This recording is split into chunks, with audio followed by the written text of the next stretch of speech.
And we begin the program with Iowa's Chuck Grassley, the senior Republican on the Senate Finance Committee. As always, Senator, thank you for being here. Glad to be with you. Your Finance Committee has struggled on this health care bill. Not a lot of success, seemingly, so far.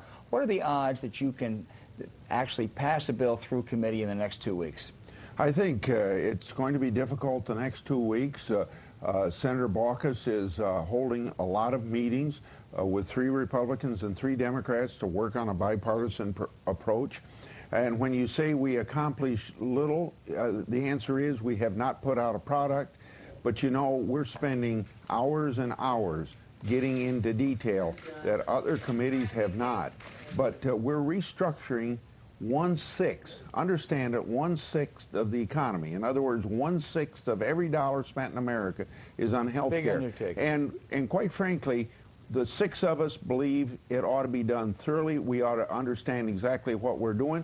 And more importantly, we've got to be able to explain to our colleagues and to the world what we're doing. And we feel there's been some shortcoming in the House bill and the other Senate bill on that point. So pretty tough to get it through in 2 weeks, though. That's unlikely. Yeah.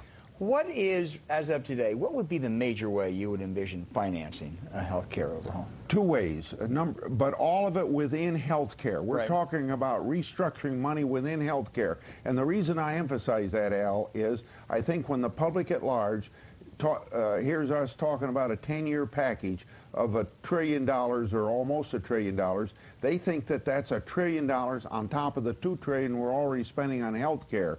And we're talking about restructuring within, doing away with the waste and fraud and mismanagement and the perverse incentives to waste money, actually incentives to waste money in health care.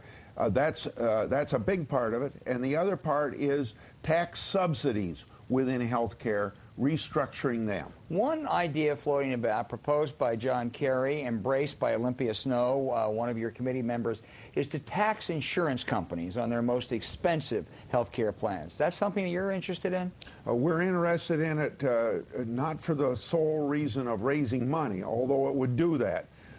But we have plenty of health economists explaining to us that high-end insurance policies, not that the health care is not legitimate, but should there be a subsidy of that health care, and should you have the perverse incentives to overutilize and have high-cost care and drive up the inflation? And we're interested in it as a discipline within health care. Sound like you're supporting something like that. We're taking an intense look at it. I bet it's been a subject of discussion for 2 days of the last 4 or 5. Better to do it taxing insurers than limit the tax deductibility of the so-called Cadillac plans? I think the latter one would be better, but we've run into opposition from both Republicans and Democrats on that point.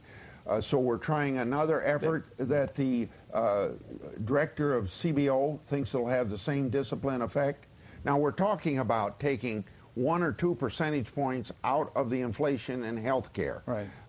We've got to get health care costs down to where they're about no more than 1% above the normal cost of living. The Blue Dog Democrats in the House prodded Chairman Waxman to agree to set up a Medicare commission to make cost-cutting proposals subject to congressional veto. You've been lukewarm to that in the past. Could you go along with that as part of a compromise this time? Possibly. It's how it's structured, and if MedPAC is the agency doing it, there's got to be more representation from rural America on MedPAC. And I would say that the recommendations must be that they are given to Congress way ahead of time, so Congress has an opportunity to review and change, but not just an up or down vote. What did you think of the tone and substance of President Obama's press conference on health care this week? First of all, as he described the problems of too costly of health insurance and health care and not getting high enough quality for it, I agree. But he did not put forth any solutions whatsoever. Is that a mistake?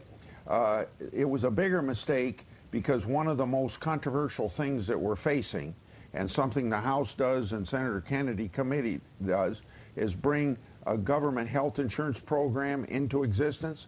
He still spoke highly about that, and that's not going to get bipartisan support. And it would have been good if he had said to the entire country what he said to me privately, that he would look to alternatives for that. And we have a very good alternative by going with cooperatives as we've known them for 150 years in America and allowing them to sell health insurance for more competition. Do you think the president could support that, the cooperatives? All I can tell you is, but he didn't say this that night, and he should have said it, that he's looking for reasonable alternatives, and I think we have a reasonable bipartisan alternative in co-ops. Some Senate Democrats are pressuring Chairman Baucus to drop the cooperative. Would you leave the table if that happened? If you go back to a government-run program that's going to, because the power to tax is the power to destroy, and I'm not going to, well, listen, it's more importantly not to go back to that, because when everybody crowds out, and then the president's not going to be able to keep his promise to the American people that if you want to keep the insurance that you have now, you ought to be able to keep it, because the government-run program is going to run everybody out of business. Senator Grassley, the Republican leadership of both houses has made rather clear that their objective is to kill any Democratic, any Obama bill, and the GOP would benefit, as it did, they argue, in 1994. Isn't that going to make it tough for you to support any bill? You heard half of what they said, and they don't say publicly the other half of what they said to me. They said, we've got to show the Democrats they don't have a vote to nationalize health insurance, and then they'll come to us and we'll get a compromise. I'm trying to be one step ahead of the Republicans that are saying that by trying to get a workable compromise ahead of time. And what are the odds? What are the odds that this year Congress will get a workable compromise? Oh, very, very good. We'll either do it the way that Senator Baucus and I have been cooperating for 10 years to try to get a product that passes the Senate, and only once has our compromise has not passed the Senate in 10 years. And secondly, the great need for health care reform, too expensive. 1/3 of the money being wasted, $700 billion a year being wasted, not getting the quality of care, paying much more than other industrialized nations do. And we've got to get more. So you think you'll get it? Oh, of course we will. Senator Grassley, thank you so much for being with us. And